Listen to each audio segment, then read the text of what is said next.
Schnitzel is a really lovely dish.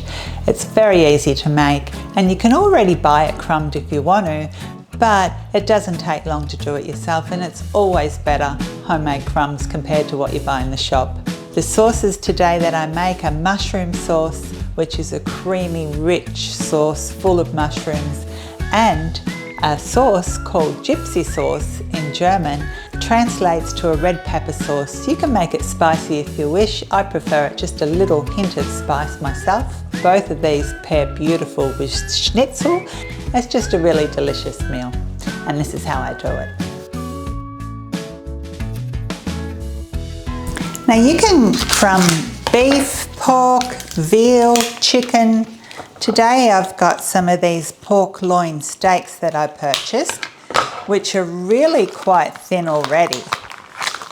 And you don't want a schnitzel too thin, otherwise it will be dry. So at least like ½ an inch or something. And you can leave the fat on if you like, or you can take it off. So what I do like to do is just go around and just put a few little nicks all around the piece of pork, just like 1 centimetre or so in from the edge, and this stops it from curling up when you fry it. And then when crumbing, it's important that your meat is dry before you do anything else with it.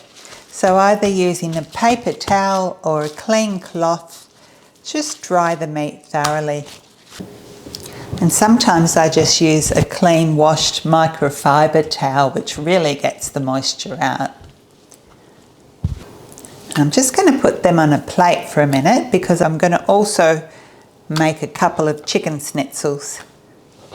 So I've just got 2 chicken breasts here from the butcher. There's a tenderloin here. You can leave it on or you can cut it off, and I'll crumb that separately. This isn't a really big chicken breast. If it was really big, I would cut through it and make it half.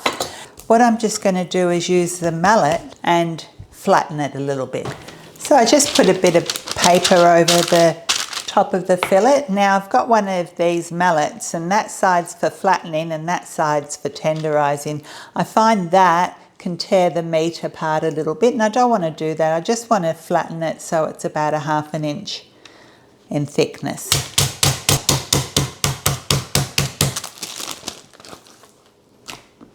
And that looks pretty good.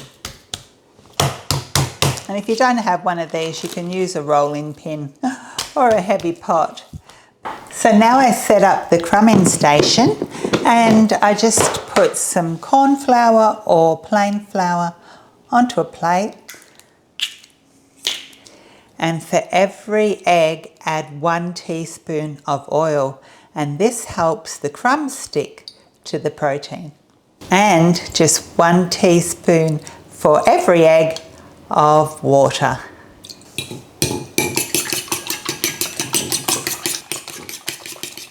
And mix it well. And then onto the breading plate, put your breadcrumbs. And schnitzel traditionally has quite fine breadcrumbs. Before I start the breading station, I get the meat and I lightly season it with salt and a little bit of pepper on both sides. So now it's just a matter of dusting it with flour and then into the egg mixture.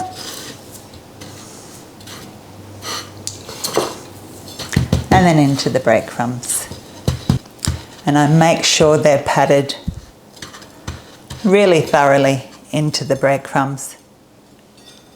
And just repeat it until all the pieces are done. And then the chicken is exactly the same. And you know, crumbing's a little bit messy, but you can always clean up mess. Now these go in the fridge and they firm up, and they'll fry even better when the crumbs are all firmed up. I started making this mushroom sauce years ago. I sort of came up with the recipe, and it's just basically a few ingredients. but it's the method. It's cooking each ingredient low and slow, and it produces a really flavourful mushroom sauce. So I take 2 large onions and I just slice them into sort of half moon slices. And they don't have to be sliced too thinly because I'm going to cook that down for quite a while. Then I warm up a heavy based pan over a medium heat until it's got some heat in there. And then I just cover the base with some olive oil, and then I add the onions. And I just cook these for about 10 minutes or so over a medium heat, just until they're all broken down and they're lovely and soft. And while they're cooking away, I slice the mushrooms. So I have 500 gram of mushrooms here, and I like using the button mushrooms because I find the field mushrooms sometimes give the sauce a bit more of a grey colour, but you can use them. I mean, I definitely do. Then just wipe off any excess dirt. I don't like washing mushrooms, I just wipe off the dirt. And then, again, just cut them into chunky slices.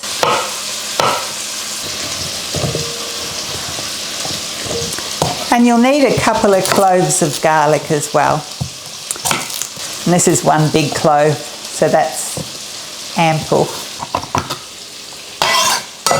And that's all the chopping. I love making sauces. I think they make a meal taste wonderful. The onions have been cooking now for about 10 minutes and they're just on a lowish medium heat. And they're nice and soft now and translucent. And now add the mushrooms. And what will happen is the mushrooms will release a lot of liquid. And then what I do is I wait until all that liquid evaporates and there's nice browning on the bottom. That's how I get so much flavour in this mushroom sauce. And stir the mushrooms from time to time. So the mushrooms have been cooking, I've been timing it for you, 13 minutes. And they've started to release their liquid. And as it starts to evaporate, you'll have to give it a gentle stir more often.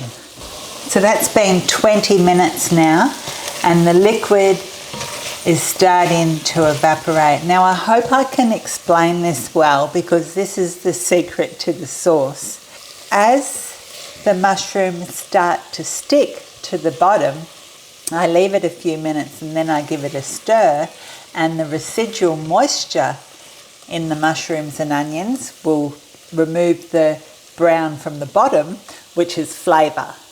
So I've left it for a few minutes and there's some brown on the bottom, which is frond, and now I stir that around and the residual moisture from the onions and the mushrooms will remove that. And I do that a few more times. And this also darkens the sauce. And you don't want to do this over a high heat because you could burn it.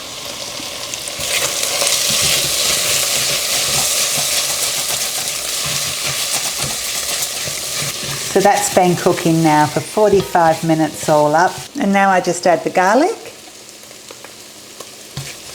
And just cook that for 1 or 2 minutes.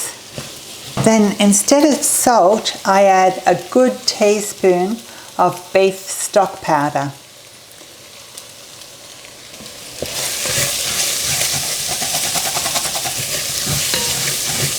And then a cup of cream.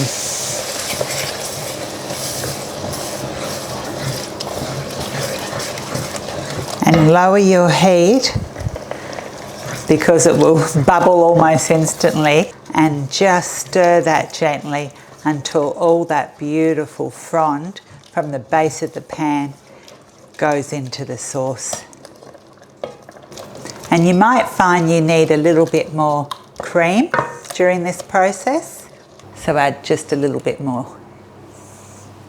If you need it, you mightn't need it. So I'm just going to sprinkle in some pepper.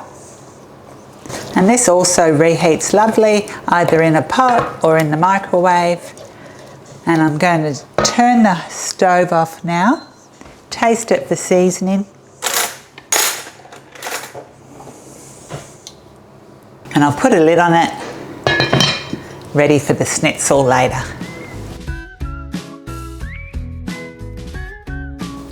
Over the years of living with Mike, I've heard him mention Gypsy Sauce a few times. It's a German sauce and it translates to red pepper sauce or capsicum sauce. And it's traditionally served with schnitzel. So I googled and I researched and I came across a site called essenrezept.de and I liked how the recipe read, so I made it, and it's absolutely delicious, very easy to make, and it can be as spicy as you please, or no spice at all. That's totally up to you. I went for just like a hint of chili in it. It does pair beautiful with schnitzel, and this is how you do it. So for this one, you'll need 2 large peppers. These are massive. That's my hand, and I haven't got small hands. Or 3 medium capsicums or peppers, whatever you call them in your country. We call them capsicums in Australia. I like to remove this white pith part because I always think if there's any bitterness, it's in that. I'm not that pedantic with it though. And then all you want to do is cut these into strips. And you'll end up with a big bowl of red peppers or capsicums. You'll also need to chop up 1 medium onion, and I just chop this a little finer than the mushroom sauce, just into half moon slices, and 2 cloves of garlic, roughly chopped. Warm up a heavy based pan over a medium heat and cover the base with a little bit of olive oil, about 2 tablespoons. The onion, and I'm just going to cook that for a few minutes. So that's been cooking now for about 3 or 4 minutes. And I've been stirring frequently. And now I add the capsicum, as we call them in Australia, and I'll cook these for about another 3 to 5 minutes, stirring frequently over a medium heat. That's been sautéing now for about 5 minutes, and I've been stirring regularly, and now it's time to add all the spices. So I add 2 cloves of garlic that have been chopped, 3 teaspoons of sweet paprika powder. Now, you don't need to add chili powder if you don't like a spicy sauce, but if you don't mind a bit of spice, add between 1/2 teaspoon and 1 teaspoon of chili powder, and that's about a teaspoon. And I'll let those spices bloom for just about a minute or so. And just watch your heat here, you don't want it to burn, so just adjust it.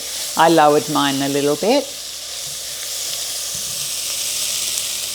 And as soon as you can smell the garlic, time to add the other ingredients, which are about 2 tablespoons of tomato paste. And I like to cook the tomato paste off just for a minute or 2 because I find it has a bit of a metallic taste if I don't. Very similar to a shashuka mix actually. And then add 375 mils of veggie stock, and I just use water and a couple of teaspoons of stock powder. And bring this to the boil. And once it comes to the boil, just lower the heat to a sort of a gentle simmer and simmer that until the capsicum or red peppers are tender. So a good 20 minutes or so. I'll come back and check on it and stir it every now and then. So the sauce has been cooking now for 20 minutes, just simmering away, and the capsicums have got soft, or a lot softer. And then I'm just going to taste it for seasoning. Oh, that tastes so delicious. And the recipe says that you can add 1 to 2 teaspoons of sugar or honey or whatever sweetener you prefer. I'm just going to put in like a teaspoon of sugar, just to take that little bit of bitterness away from the paprika. And it also suggested you can add a little bit of lemon juice to brighten it up, 1 to 2 teaspoons. And some pepper. It doesn't need any salt, the veggie stock was enough for that. But it does need thickening with just a little corn flour, 1 to 2 tablespoons. It doesn't need thickening much actually, and just a little bit of water. Stir it until there's no lumps. And then just add a little bit at a time until it thickens up the way you like it. And seriously, that's all I need. It's lovely and thick. And if but for some reason you over thicken it with corn flour, just add a little bit of water to the pot. And I'll let that cook off for another minute or two. And I think I did thicken it up just a bit too much, so I'll add a little bit of water.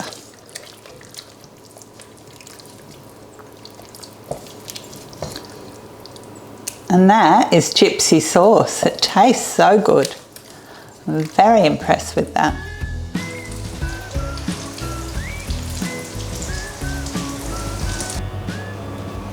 Now you don't have to deep fry schnitzels, I just shallow fry them. So I warm up a pan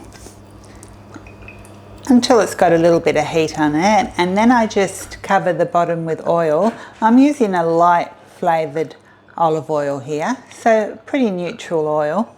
And then for flavour, and also because I feel it stops it from splattering so much, is I add a little knob of butter.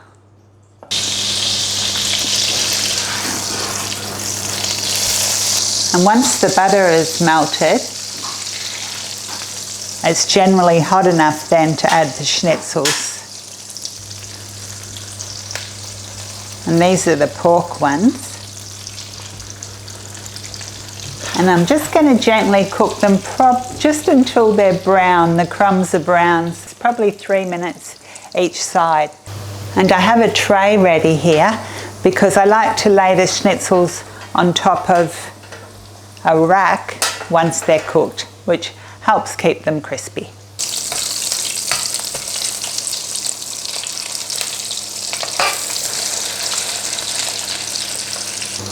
Once you see like browning around the edges, it usually means that the other side is ready to be flipped and cooked. And if you feel like your oil's getting too hot, just turn it down slightly. And once they're lovely and golden brown, just remove them to a wire rack so they stay crispy.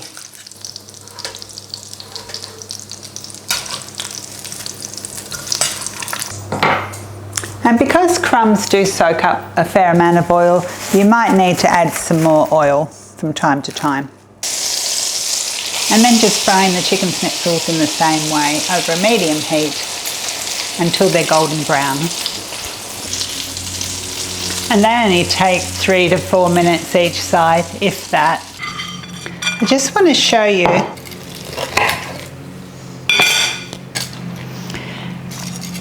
so as you can see, the crumb is really stuck to the protein, to the chicken. And that's what you get when you take your care and dry the meat and put a bit of oil in your egg wash, and the crumbs really stick wonderfully. And that chicken's cooked beautifully and it still retains its moisture. And then you can put them on a serving plate. And what I love on a schnitzel of any variety is just a slice of lemon. And the lemon sort of permeates through to the schnitzel. It's not everyone's cup of tea, but I think it's just delicious personally. This is some mushroom sauce that I just warmed up in the microwave.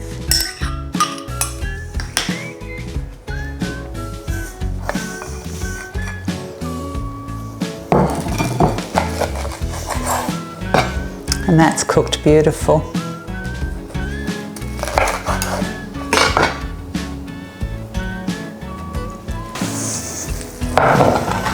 And I've just reheated some scallop potatoes. And that's a lovely thing to serve with them.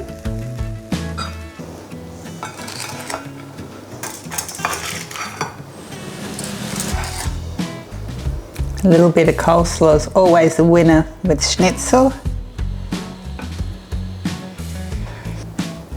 And this is for Mike.